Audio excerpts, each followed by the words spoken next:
والصلاة والسلام على سيد الأنبياء والمرسلين سيدنا محمد وعلى آله وصحبه أجمعين. One of my bad habits when I come to places like this is to look around to see if I can determine exactly where I am. And if we look around, what do we see exactly? We see the usual generic hotel ballroom, and the rooms generic and international. In fact, it seems that people pay a lot of money in order to be nowhere in particular.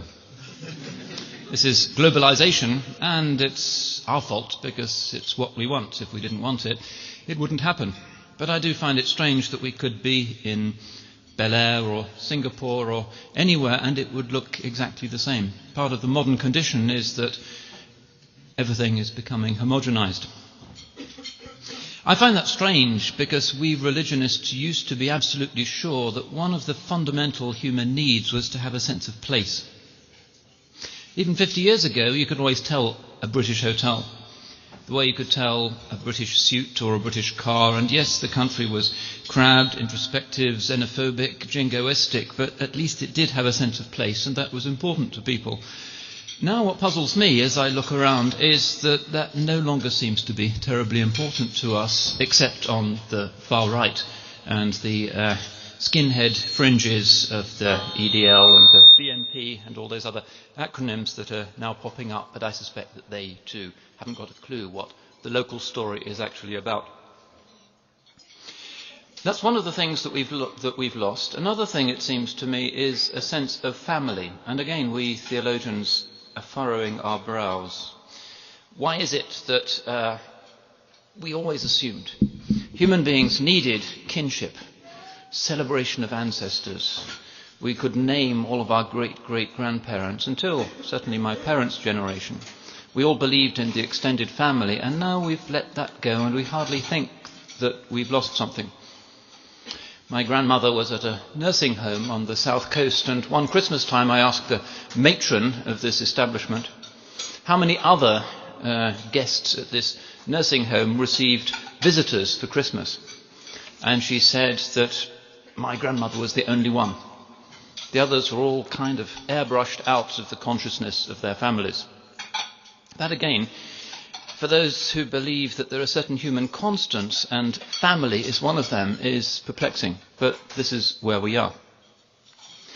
Perhaps the most puzzling thing to me, though, is that we have lost sight, and don't seem to be missing it at all, of the most fundamental thing that constituted our humanity, which was a belief in the beyond, the unseen, a world of gods, of spirits, of the divine, which used to constitute our lives, give them richness, give them hope for eternity after death, and that has gone out of focus for the great majority of people, certainly here in Europe. There are reasons for that. But what I find particularly strange is that people don't seem to be missing its absence, the way we theologians always were sure that they would. We are homo religiosus, we are naturally religious. Maybe there's a God gene. There's something about us that craves confidence in an unseen realm, in a deeper layer of truth, of light, of meaning and hope behind the carapace, the substance of physical reality. But somehow we're not missing it, as far as I can tell. The religions here are in a state of decline, but they're not being replaced. There isn't a spiritual vacuum. Nature doesn't seem to abhor a spiritual vacuum. We're just in a vacuum where nothing's spiritually, and we don't seem to mind. The reason why I'm going on about this is, first of all, that it does seem to be inherently strange that we are in this not just postmodern age, as they say, but a post-everything age. All of the things that constituted our sense of identity, belonging to a story of meaning, of hope, have kind of gone and not been replaced by very much, and we don't mind very much. But that whenever we try to talk about big traditional things of faith, beauty, meaning, immortality, the virtues, that we inhabit a culture where those things are now alien and strange. Giving a talk about religion even 50 years ago would have been far easier for a Muslim, despite the jingoism and the racism and the xenophobia and those other things that unquestionably were more common then, would have been a lot easier than it is today, because there was a shared language of faith. There was an awareness of biblical stories. There was an awareness of it being normal that people should have a final hope and an ultimate sense of meaning and destination, that even if they were filthy sinners, they knew that there would be a judgment and that a merciful God was waiting for them at the end. For most people, that's not really a living part of their consciousness, which makes our task as Muslim believers, and our community is, at the moment at any rate, who knows what the future holds, at the moment still a pretty devout community. When we try to explain ourselves to the outside world that is saying things about us, sometimes understanding us well, sometimes not understanding us so well, we find it hard to create a bridge of communication. We can talk to traditional Catholics, Christians, Jews, most traditional religionists. It's a strain, we disagree on many things, but there is a common ground there. Speaking to our current age of slackening, the global monoculture where people are too preoccupied with the latest iPhone to have time to think about anything more profound, is a lot more difficult. And this is one of the challenges for religious leaders and religious advocates today. How do we express ourselves prophetically, as we're required to do religiously? How do we explain why we are useful to the wider world when our sense of human flourishing, our sense of meaning, our definition of what human beings are for is radically incompatible with that of the postmodern reality? There's a lot of talk about religion, a lot of talk between religions, a lot of atheist polemic against religion, a lot of religious fundamentalist polemic against other religions and against the modern world. There's a lot of chatter going on out there, but not much real communication, as far as I can tell. And we're all to blame. Whose fault is it, for instance, that you can read the Times from cover to cover every day for a year and still not be able to name a single Muslim leader? You might have spent thousands of hours fretting about Libya and Iran and British Muslims and all of those things that are important, but still you don't know what Muslims believe. You don't know who speaks for the Muslims. The most fundamental questions have not been answered. Maybe it's the fault of secular journalists that traffic only in current affairs and don't do meaning. But maybe it's also the fault of the Muslim leadership that, as yet, for a whole raft of reasons, hasn't found an adequate voice for communication, doesn't know how to, and sometimes it's almost like shouting, it's a strain, to get oneself heard across this widening gulf between the world of faith, which Muslims still choose to inhabit very enthusiastically, and where everybody else seems to be going. So that is our predicament, and I suspect that most of the blame falls on the side of the Muslims, because after all, it is primarily the responsibility of a minority, if it feels itself to be improperly understood, to make itself understood. In any case, if we consider that this is our very strange situation, that this island has been really into religion and into ritual since the time of Stonehenge, I guess, if not longer, which is quite a long time, until living memory. We've come kind of just too late to see this island in its natural religious state. If we're here in this very odd post-situation, what can be made of it? Well, all is not lost, because from the Muslim perspective, despite appearances, there is something at the root of every human soul, and we do use that word, which does want to know if anything means anything at all. However jaded you might be by a popular culture that laughs at anything that might seem to be profound, where cynicism and smart aleck kind of sarcasm is the tone of popular debate, whether it be the pages of the Times Literary Supplement or Have I Got News for You, everybody adopts that know-it-all sort of sarcastic put-down of anything that seems to be ancient, traditional, deep, serious. If you inhabit that world, how can you hear? Well, we would say you can, because deep down there is a sense of amazement which you may not be able to acknowledge. Often I don't acknowledge it. It's a universal human condition. Remember, I'm not talking primarily about Muslims and Christians, I'm talking about religion and the modern reality. Because human beings have a capacity for amazement which can't quite be blunted. It's amazing that the world exists at all.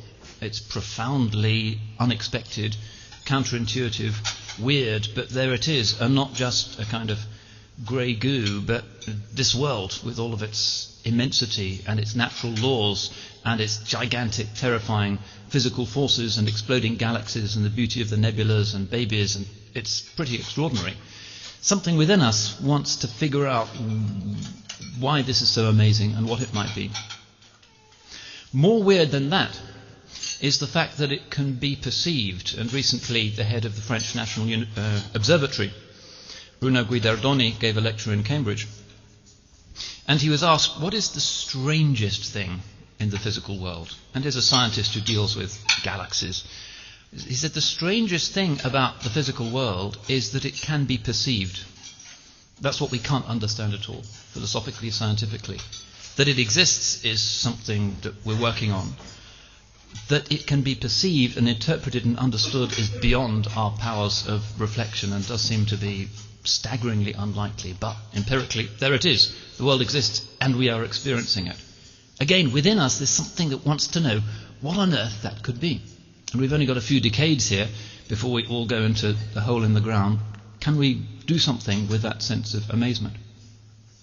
Even more extraordinarily is the fact that we seem to have not just an ability to perceive the world, but an ability to relate to each other that seems to be endlessly rich and fruitful and paradoxical. People relate to each other. They have friends, they have enemies, they have spouses, they have children. One of the richest things about us is that we can somehow empathize with that mysterious spark of consciousness that we know to exist in the physical form of another human being. Again, an extraordinary thing, and novelists and playwrights are all about exploring that paradox of our sense of human empathy and the ethical richness and paradox that goes with that. How do we deal with that sense of amazement and the sheer cumulative improbability of everything? Well, what religion proposes is that a system such as this is not its own explanation. That is profoundly, intuitively unlikely. At a level deeper than the science and the philosophy and all of those finite instruments that human beings develop, but in many cases haven't actually got very far with. In the case of philosophy, we haven't got much towards certainty over the last two and a half millennia since Plato and Aristotle. It's the same old questions by and large.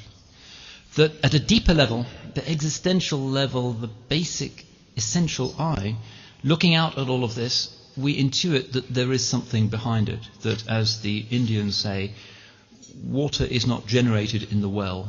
Water comes from outside the well. And that's what this world is. It doesn't come from itself. It's not self-sustaining. It's not qayyum, as the Arabs would say. It is dependent, contingent, muhdath, brought into being, dependent. That again is an awareness that's pre-rational, sub-rational, intuitive, and from that level of our consciousness that we should be able to trust most profoundly, because the mind can play tricks. The scientists change their theories every few years, but that basic assurance, which is what we call faith, is something that is at the ground of our being, and everybody, I suspect, has it in some way or another, even if they would die rather than admit to it. Where does that come from? Well, this is where the specifically Muslim theology comes in. What I've been saying so far could be said by a representative of any religion. The Quran speaks of the human soul, the ruh, as being precisely that deep mystery within us that perceives, that is a self that doesn't seem to be explicable in terms of matter and time and space, that isn't just part of the physical world. And philosophers of mind, as they're called, will speculate as to whether artificial intelligence is possible, but maybe one day the internet will wake up and send us emails saying, I've got a lot of information about different world religions and I've decided that Zoroastrianism is the true religion, and we'll all get that email and that would change the world. But of course it's not doing that. It's more complicated than a human brain, but it's just a passive tool full of information and processes the information subject to the way in which its bits have been programmed. Consciousness, reflection, that mystery of perceiving the other, particularly ethically perceiving the other, is something that is in a different category to what that simply mechanical mind can do. What is within us, and this is about trust and intuition and experience, is something that is remembering reality. Just about all the world religions say this world is not the real story. It's too unlikely and weird to be the real story. Behind multiplicity, kathra, there is unity, wahda. The best explanation for the many is the one, and the best definition of the one is that it is categorically simple and unitary, the source of everything that exists. And we all know that. We have that recollection, that memory in our souls, and this is where specifically Muslim teachings come in, which is that the Quran describes a time, before all this stuff was created, when all human souls, these little stars, these luminous points of consciousness, were brought together before Al-Haq, the real, the source, the one. فَأَشْهَدَهُمْ عَلَىٰ أَنفُسِهِمْ, and he caused us all to testify about ourselves. And what did he say? أَلَسْتُ بِرَبِّكُمْ, am I not your Lord? And we said, بَلَا شَهِدْنَا, yes, we testify. This is called mushahada, witnessing. We were there with the one, with reality, not this stuff. We were with what logically is behind everything, and we all said, yes, we bear witness. And that is our innate state. That is what we are at our deepest level. When all of the rubbish and the distraction and the smart aleck preoccupation with stuff is scraped away, at the deepest level we are ones who bear witness and remember that primordial moment. That's where Islam starts to diverge from Christianity. Christianity diagnoses the basis of the human condition as being sinfulness, the inherited sin of Adam. Islam doesn't quite do that. There's many areas of overlap between Christianity and Islam, but not this area. Islam diagnoses our predicament, our sense of unease, disquiet, curiosity, as being not sin, but forgetfulness. We've forgotten what we are. We were there in what the Persian poets like Rumi called Bazmi Alast, the party of the primordial covenant, the party of am I not your Lord? All humanity, without exception, before the religions, before races, before everything, everybody equally saying that, men and women equally saying, yes, we bear witness. We are all that at the deepest level, but we've forgotten. So that's the first thing to know about Islam's assessment of the mystery of the human condition. We are forgetters. Some of the Arabic dictionaries will even tell you that the Arabic word, the Quranic word for human being, insan, is related to the Arabic word nisyan, which means forgetfulness. That's what defines us. We forget things, and not just forgetting the name of the people we're sitting next to, but forgetting the thing that really matters, which is the thing that helps everything to make sense, which is the wahda, the one, the source, the point of origin. So what we need to do is to remember, not to be saved, again using the Christian language, but to remember. We've forgotten, we need to remember. We need dhikr. How do we accomplish that? Well, we need to remember that we're not here for very long, and that helps us to realize that actually it's quite important to try and sort these things out, because if we can find out a structure of meaning in our lives, that's going to make everything else a whole lot more interesting. But we are in this world of clay, as the Quran puts it. Adam is made water and clay, this base stuff, and here we are, and we're not here for very long. And we're all going out by the same point, we're all going into the same hole in the ground. This is the universal human condition. And we need to remember where we came from. So the poet Rumi says, "Za'asimani tulchu baran bebame alem khak beher sui Davide binavidan rafti." Like the rain you came down upon the clay roof of the world, You ran around for a little while like drops, and then you went out through the gutter. That's what human beings are. We come from above, from the heavens, As-Suman, and there we're on the clay roof of this world running around and getting dirty, and we go out through the same gutter. But while we're here, we have to figure out what this is about, because not doing that is kind of missing the only opportunity we're going to get. But it's not about logic chopping. It's not about 10 arguments for the existence of God. That's all finite arguments trying to reach to the infinite realm, and it can only take you as far as refuting certain things that are obviously wrong. The deep argument is in your soul. Look within. And every religion has said that. The truth is within you. It's not about logic chopping and philosophical smartness. It's about looking in and in and in, beyond the ego and all the rubbish and the insecurities and the nonsense that we know that is in there. Behind all of that, under the layers of garbage, decades of garbage, in my case 5 decades of garbage, and it's getting more.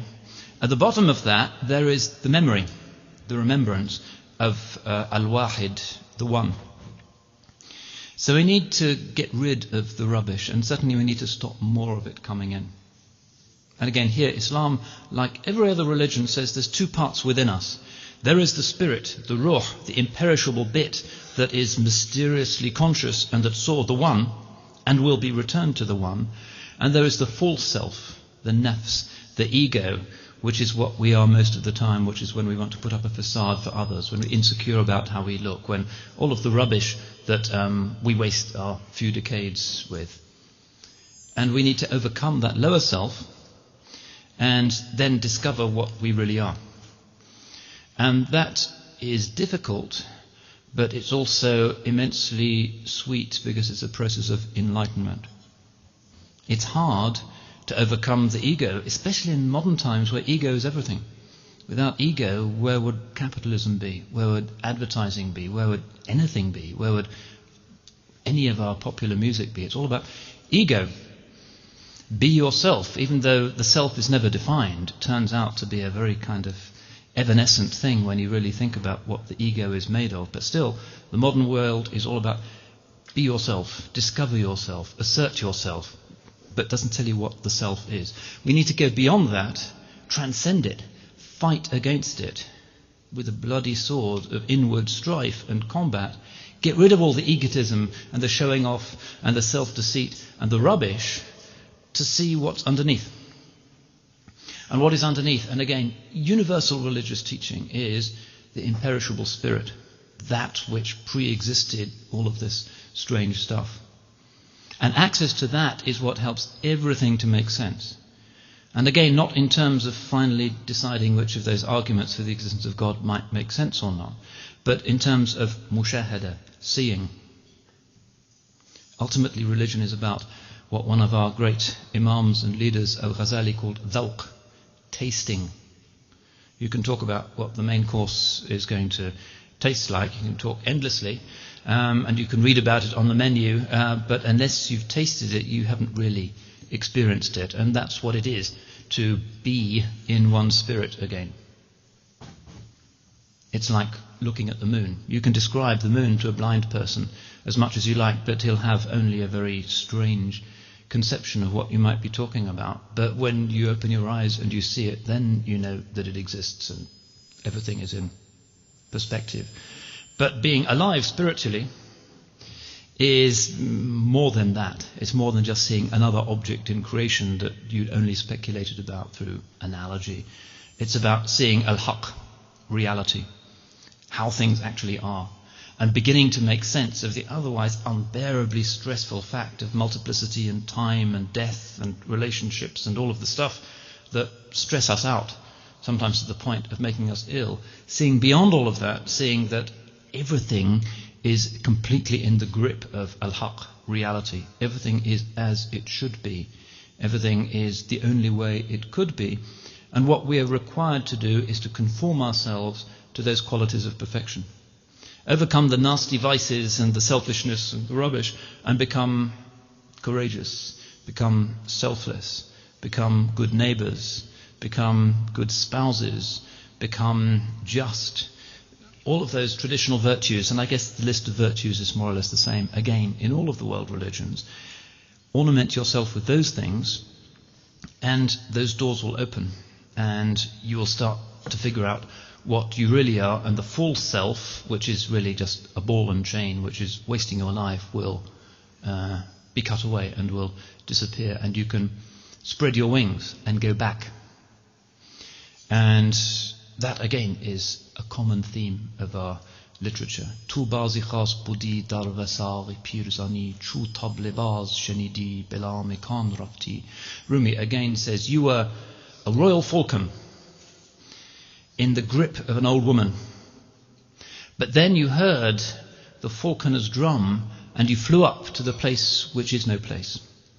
And the falcon is what we are, the royal falcon, because we belong to the king, subhanahu wa ta'ala, al-wahid, al-haq, al-qahar, the unitary source of everything. We belong to him, because we said that at the beginning of our experience. Bala shahidna, yes, we bear witness.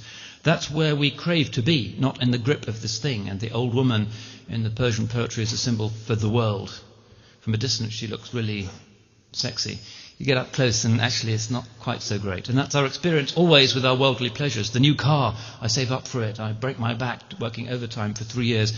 For 2 days it's really great, and then kind of, well, it gets stolen, the fuel consumption, I need a new model, all of that stuff. Everything in the world eventually ends up with the taste that isn't quite the taste that we wanted, and it deceives us again and again and again.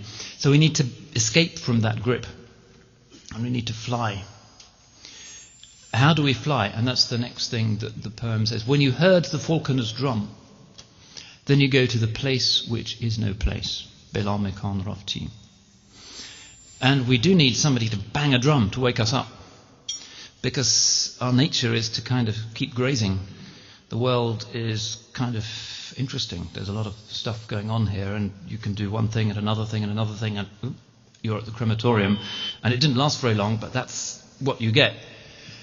But you need somebody to bang a drum hard in order to wake you up. You need dhikr, to be reminded, if you are going to remember. Another Muslim doctrine comes in here. The one, the source, the beyond everything, because its nature is compassion, because its nature is perfection, wants us to wake up.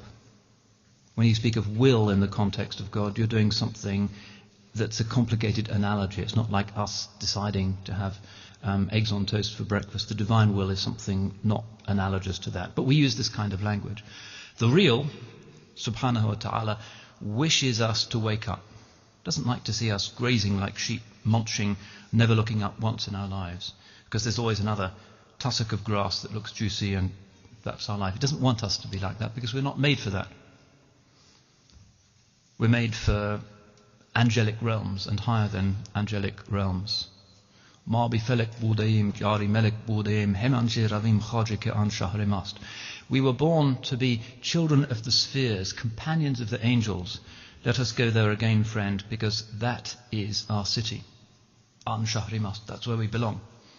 That's our home. That's where our souls, which are like birds in the cage of the body, crave to fly to. That's the universal human experience of wanting to transcend this stuff and this prison, and we can't articulate it. And the modern world doesn't know how to deal with that impulse, but it is there. Everybody wishes to fly. Not the ancient human fantasy of wanting to flap your wings. And the reality of modern travel, air travel, is of course Ryanair, which is divine punishment for human beings having the wrong kind of fantasy for thousands of years. But the real desire to fly is what constitutes us as human beings, and the sheep don't have it, and the roses don't have it. We have it. We have that desire to move up, to see the one, to go back to the place where we belong, the land of the angels. That's our city. But the one who's in charge of the eagles has to bang his drum hard, because we're involved with all of this stuff. So he continues to bang his drum, but we're really sleepy at the moment. It's like waking up my teenagers for school when there's a test. Their sense of hearing seems to have been miraculously deactivated. We're all like that. He bangs away, and he does this by monotheistic, Quranic language, again, sending prophets. What does a prophet do? He doesn't ask for payment or anything at all. He's just saying, wake up. He's shaking you. قم قم يا حبيبي كم تنام النوم على العاشق حرام. Wake up, my beloved, you're sleeping too long. Don't you know that sleep is forbidden for lovers? You're supposed to be awake and contemplating the beauty of the empyrean, of the transcendent. You're just kind of dozing away. No, the Prophet is there to shake you, to wake you up, to bang a drum.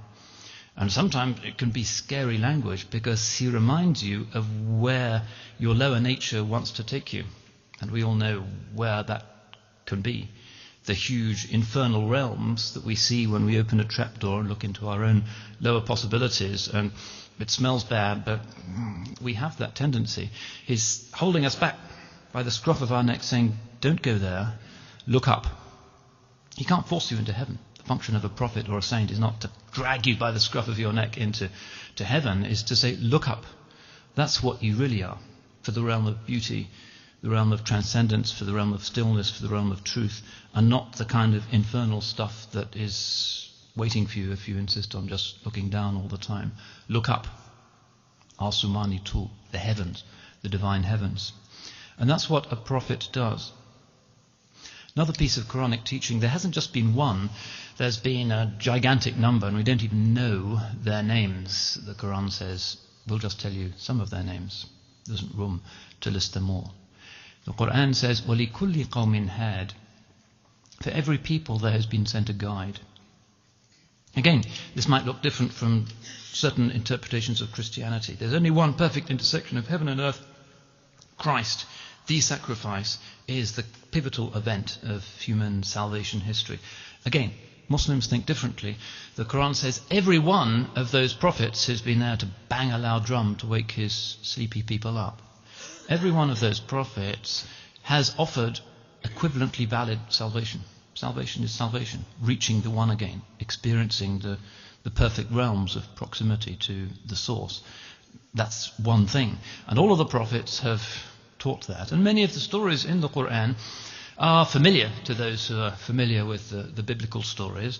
And they're slightly retold, but the basic message is stop messing around in Egypt, wake up and make a pilgrimage for God. So Moses and the parting of the waves is certainly there in the Quran. Joseph and his brothers are there in the Quran. Abraham and his sons, Noah, the stories are there. And the basic message is wake up. Don't follow your own ego because that leads to catastrophe. Wake up and the promised land is there. But while I'm talking about prophets, another Islamic difference, which is the figure of Abraham. The book of Genesis is very brilliantly constructed, and you can spend lifetime just unraveling the layers of meaning in any of its great stories. They are archetypal, endlessly fruitful.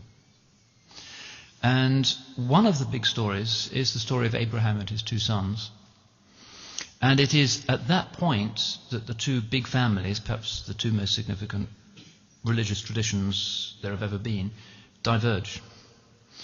Abraham has an older son, Ishmael, and a younger son, Isaac, and Isaac is, for the authors of the book of Genesis, regarded as the heir to the covenant.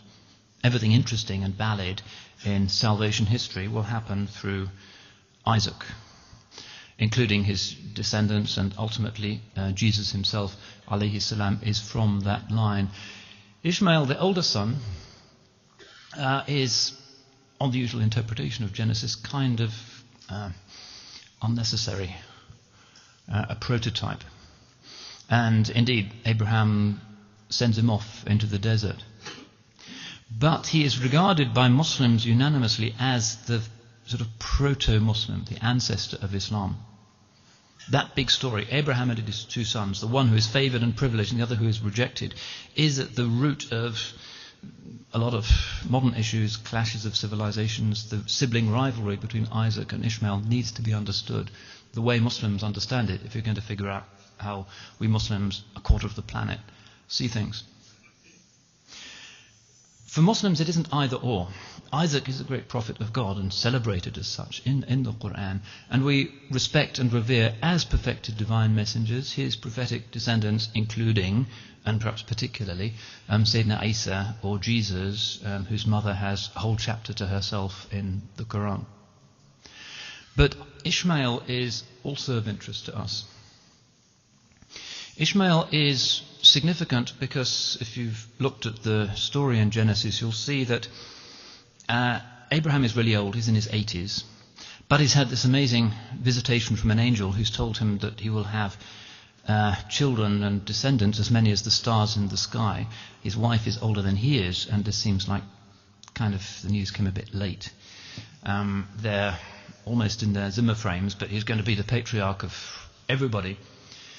But what he does in order to fulfill the promise is to engage in what we would nowadays call surrogate motherhood. He gets a young woman, a slave girl, a bondsmaid from Egypt, Hagar, in order to bear his child. Sarah can't, she's ancient, but Hagar is young and nubile, and probably Abraham didn't mind too much this particular way of conforming to the divine instruction. But she gives birth to Ishmael. And then, another miracle, Sarah in her dotage becomes pregnant, Isaac is born, and the covenant seems to shift in that direction. But as Muslims understand it, no, they're both valid.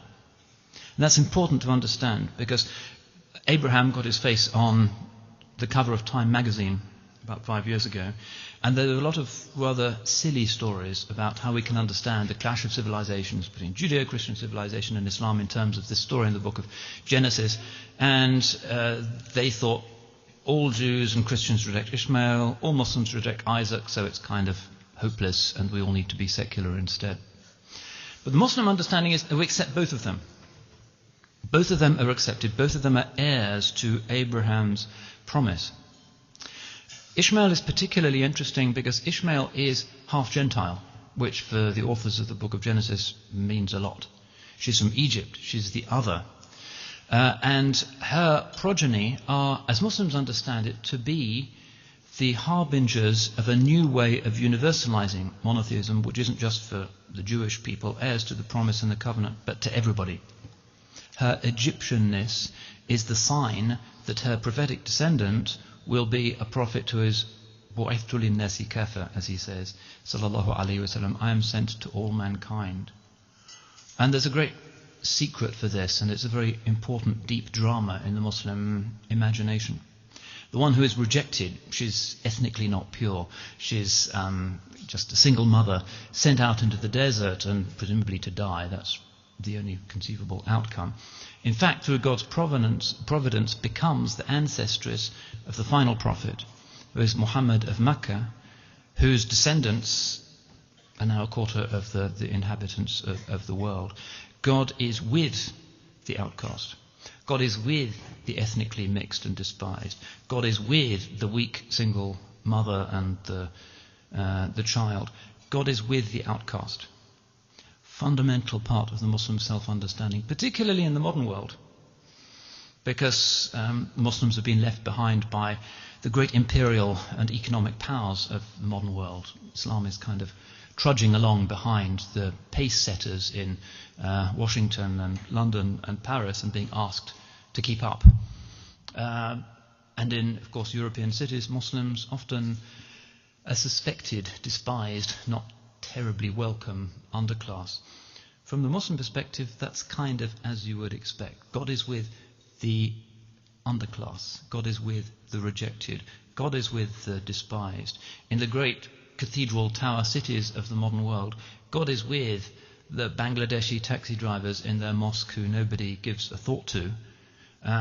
He's not with the privileged bankers as they have their lunches on their expense account. God is with those people. The most despised people in the modern world are the people God is with. That's an important thing to understand if you want to know how Muslims construct and understand their status in the modern West. We've reached the story of Muhammad bin Abdullah, the Ishmaelite prophet, in the sanctuary city of Mecca, and we call the sanctuary there Al-Haram, the great sanctuary. And if you want to know why that dreadful Tunisian mafioso Ben Ali was allowed into Saudi Arabia, one reason for that is that it's a rule of sanctuary, that anybody who seeks refuge in the holy cities has to be granted refuge in the holy cities. Even a non-Muslim, interestingly, in most schools of Islamic law, it's haraman aminan, it's a secure place and a sanctuary. The center of the sanctuary is the Kaaba, which was built by Abraham and Ishmael, as Muslims believe, to be the kind of core monotheistic shrine where so much else will go wrong, but here there will be the possibility of the recollection of Al-Wahid, the one God. But things don't go according to plan. It becomes a pagan shrine. The local tribes built 300 little shrines and idols around it, and it becomes a kind of party for paganism, and monotheism is almost but not quite forgotten. And it's into that very unpromising environment that the Holy Prophet is born. And this again is worth thinking about, because one could say, and probably I guess should, that Islam is the only religion that was born into a world that was entirely kind of incongruous with it. Jesus is preaching to his own people who are Jews, fellow monotheists. He doesn't have to go a million miles in order to communicate with them. The Buddha, I guess, is talking to an Indic world where they already have ideas of reincarnation and analogous views of the self. But Mecca, in the 7th century, doesn't believe in one God, it believes in 360 gods. Doesn't believe in universal ethics and laws, it believes in every tribe for itself. Doesn't believe in life after death. In fact, it's the opposite of what monotheism strives to be. So into that very improbable environment he is born, sallallahu alaihi wasallam, and the historians say that's so that God can show the greatness of the man, in order to realize, humanity can realize the miraculous nature of this transformation in history. So he yanks them in 23 short years as a prophet of the one God, of Abraham, really from one end of the religious spectrum to the other. They didn't believe in anything after death, now they're kind of totally focused on it. They didn't believe in one God, but they had lots of gods, now they're strict monotheists. They didn't have a law, now they've got the Sharia, the revealed law of Islam. And so profound is that transformation, to historians a very unlikely kind of sudden transformation, that not only does it outlast his death in the year 632, but it goes on through conquests, spiritual and physical, to occupy much of the known world. And, even bigger miracle, the inhabitants of those conquered lands end up trading up to the religion of the conquerors. The most ancient, profound Christian cities and Zoroastrian cities in the world end up becoming Muslim. There is a huge spiritual principle that is being unleashed. If the Christians of the great patriarchal cities like Jerusalem, Antioch, Alexandria and elsewhere hadn't seen something extraordinary in those barefoot conquerors, they would have stayed in church, presumably. Nobody was forcing them to go to the mosque instead, but they wanted to go to the mosque. They saw something in those men and women that melted their hearts and made them realize that this is indeed God banging the drum again. It's happened again. It didn't just stop arbitrarily. God has not forgotten about us. He's banging even harder this time, and it's time for a return to an absolutely pure, austere, Abrahamic monotheism. And so the story continues, and here we are through that man and the sacrifices he made in 7th century Arabia, and the story goes on. A quarter of the world's population now, rapidly growing communities in England and elsewhere, and to outsiders often alarmingly vibrant, but there's a reason for that vibrancy, and it's not just the ethnic minorities' desire to hold on to an outmoded identity. It's because of the power of the idea and the human desire for al-wahid, for the one, to spread one's wings and to get back to reality. Even if it's the little toothless Bangladeshi taxi driver in the mosque that nobody in the outside world, none of his passengers ever bothered to talk to, that's where truth is in this age, exactly where the power structures couldn't imagine it could possibly be. But the banging of the drum is not just in 7th century Arabia. There's basic practices which go with us, because we're all sleepy, certainly we Muslims are pretty sleepy, and we need waking up 5 times a day. It's not an easy option. Islam is not an easy option as a religion. 5 times a day you have to pray, and not just sort of like that for a few seconds, but it takes a few minutes, and you have to wash beforehand, you have to be in an appropriate place, you have to face the sanctuary of Abraham in Mecca, which is the symbol of the eternity of God himself 5 times a day for the rest of your life. I remember being woken up 4:30 in the morning the day after I became Muslim, and I thought, the rest of my life could be some time. But النوم على العاشق حرام, as Rumi says, it's forbidden for lovers to sleep. If you really want the source, if you want that meaning and to spread your wings, it's a beautiful thing. Particularly now, in your soulless glass tower on Canary Wharf, to step outside the total unreality of that situation into a world where you have to acknowledge the rising and the setting of the sun, the movement of the moon, the existence of the planet beneath your feet, and to face the ancient sanctuary in Mecca, and to practice a ritual that nobody has ever changed since it was first initiated. That's a very powerful privilege, and that can keep you sane in that otherwise crazy world of investment banking. And every one of those big buildings in Canary Wharf actually has a Muslim prayer room now. There are other practices. The fast of Ramadan, again, not an easy option. No food, no drink, no smoking, no sex, from dawn to dusk, every day for a lunar month, 28 or 29 days. That's quite a major commitment to make. But by and large, the Muslims do. Helmut Kohl said that the reason why Turkey shouldn't join the European Union was that 80% of Turks observed the fast of Ramadan.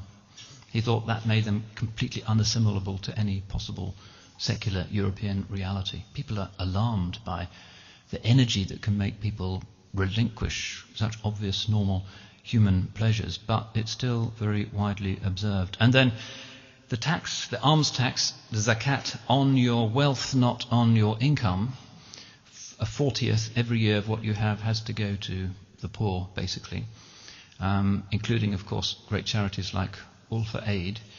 And finally, the Hajj, which is, in the spirit of all of the other practices, it's waking us up, going back physically to that Abrahamic place and to see the reminder of the original vision, the Maqam al-Mushahada, when we said, yes, you are our Lord.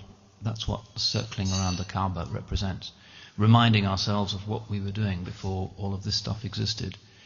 That's a very powerful reminder. And the Hajj seems to make no sense at all. And if you're a Muslim and you've done it for the first time, it's like nothing else you do in Islam, but it has a very powerful alchemical effect. When I was living in Saudi Arabia, I knew a German lawyer, and he had a Muslim wife, and he admitted very happily that he'd converted to Islam so he could marry her, but neither of them were worried about prohibitions on alcohol or anything else. But he said, one year, I've got Muslim in my iqama, my permit to stay here, so I'll do the Hajj. It might be interesting to look at.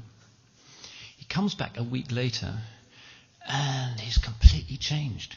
He's praying 5 times a day, he's in this Arab get-up, and he's got this kind of faraway look in his eyes. Of course, his wife, who's got the whiskey in one hand, is horrified. I don't know if the relationship survived, but what it did to that man's soul, I don't know. But one does see it again and again, that people are softened and transformed by the Hajj. I recently did an interview with a British non-Muslim journalist for Radio 4 about the Hajj, and I asked her, how did you get into this subject? Not a religion journalist. And she said she was changing planes recently at Athens airport, and she saw this woman.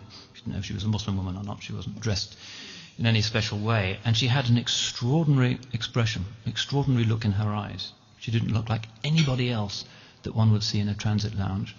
So she thought, I better find out who is this extraordinary person. She got talking to her, and it turned out that she had just come back from the Hajj. And so the journalist thought, the Hajj is pretty interesting. And she did actually a very good documentary on the Hajj in terms of its alchemical power to transform souls. So that's where we are, and I've been told very firmly to shut up. But I hope, inshallah, I've at least confused you in a constructive way. Just to revert to my initial point, it is very difficult, and it's really nobody's fault.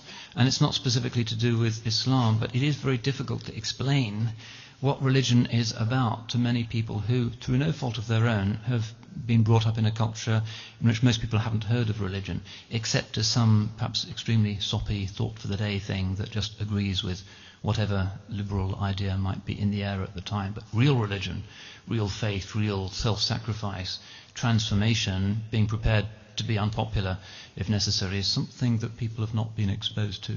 So I apologize if I've been talking complete gobbledygook, but maybe at least I've provided the opportunity to ask some interesting questions. So thank you very much. Is anybody going to chair this? What's the...